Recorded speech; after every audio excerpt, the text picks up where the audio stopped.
Welcome to the Let's Riff on the Muhammad movie. A disclaimer is in order before we start. I did not make this film, nor do I own the copyrights. They belong to Badar International and Ridgecrest Animation Corporation. I also do not make any money for doing this. I am simply a nameless nobody on YouTube with a desire to teach people about the true Islam, using this movie as a handrail. Thank you and enjoy. Well, dudes, not too long ago, I stumbled across something that I thought was impossible to find. A propaganda film more contrived than Ferngully. Yeah, I know. How do you do that? But apparently, our friends at Badar International and the Islamic Research Society found a way, and made a movie about their prophet, the founder of Islam, Muhammad. Now, it just so happens that I've been doing a lot of research on Islam over the past year, ever since they first began planning that Victory Mosque where the World Trade Center once stood. I've learned a lot in that time, both through independent research and in listening to Craig Wynn's online audiobook at prophetofdoom.net. So, while I'm not an advanced scholar on Islam, I do have enough intermediate knowledge to provide an enlightening and entertaining commentary on the movie we're about to watch. Stick around if you've got a couple of hours to burn, or if you want to learn why this mysterious religion seems to attract so many terrorists compared to every other one on Earth. Oh, and one last thing before we begin. This movie will be stop and start as I continue to insert commentary. But trust me, we'll be needing it that way. Okay, here we go.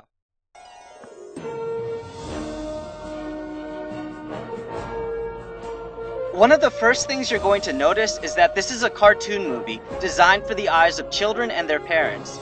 These guys probably viewed some Disney classics and thought, wow, this is pretty popular in English-speaking countries. We should do that. It makes for a decent emotional argument. In fact, appeal to emotion is about all this movie will do, since apart from lying, it's all they can do. Oh look, it's Agrabah!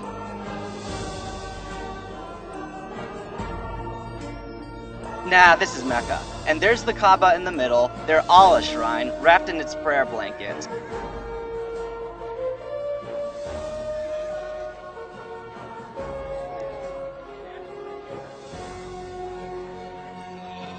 Aw, how cute, a little girl with a little lamb. See what I mean about emotional appeal? But in the real world, she might have been stoned for not wearing a burqa in public. So the little girl wants to sell her lamb for her first ever allowance, but they run across a cripple who needs help. The movie instantly depicts Muslims as generous and gracious people thanks to the Islam they practice. To prove it, they have the man recite a verse from the Quran. Siham. Papa, where are you going? We can't just leave. We have to take care of this man first. But what about Bashu? Remember what the Quran teaches about charity, Siham. For those who give in charity and loan it to Allah, a beautiful loan, it shall be increased many-fold. It shall be increased many-fold. Mind you, their idea of charity is forcing a tax upon everyone living in a country dominated by Islam. If you're a Muslim, this is called the zakat tax. If you're a non-Muslim, it's the more expensive jizya protection tax. The latter tax works sort of like the mafia's protection fee, which protects you from them. But let's forget about the tax for a moment. The wording is charity to Allah, not to the lame and poor as depicted here, but to whatever agenda the tyrannical dictator of the region chooses to establish through the name of Allah.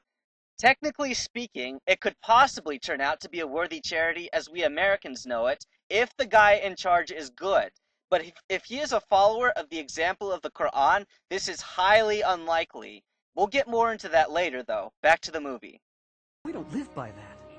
Well, then we're no better than the people who used to rule this city.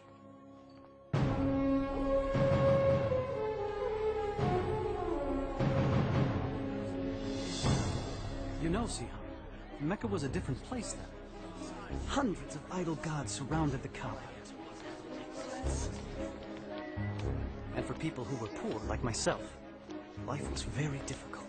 The previous Meccans were indeed idolaters, but the difficulty of life for the poor has never changed since, as the movie claims. I'll take that. When I loan money, I expect to be paid back. Please, I need it.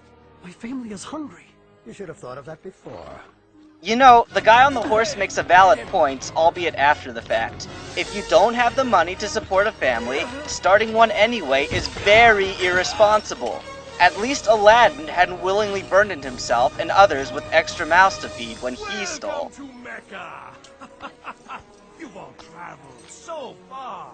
Remember, be generous in your offerings. Very generous.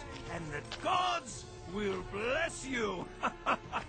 The movie makes it perfectly transparent that this guy is supposed to be the sweet-talking, money-grubbing evil dude.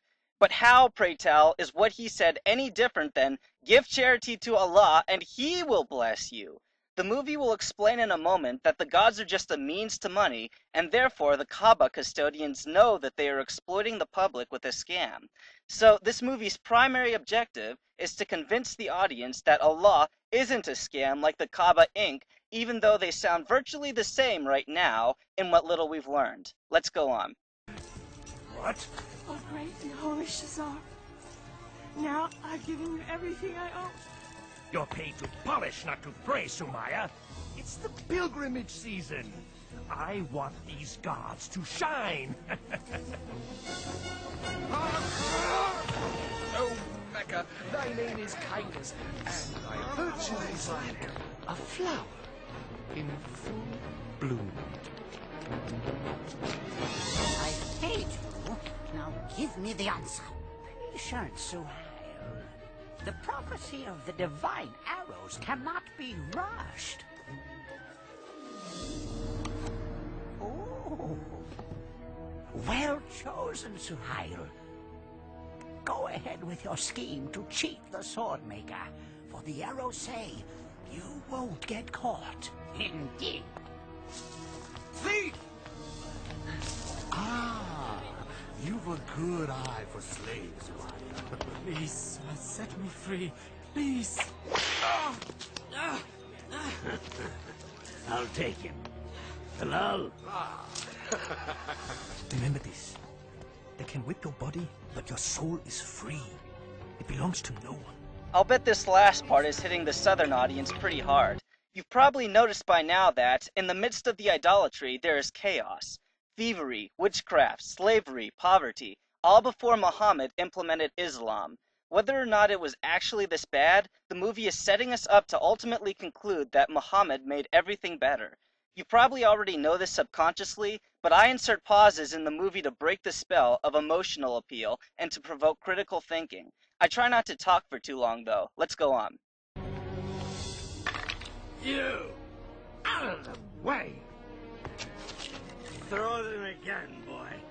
Remember, lose, and you become my slave. No! You're mine!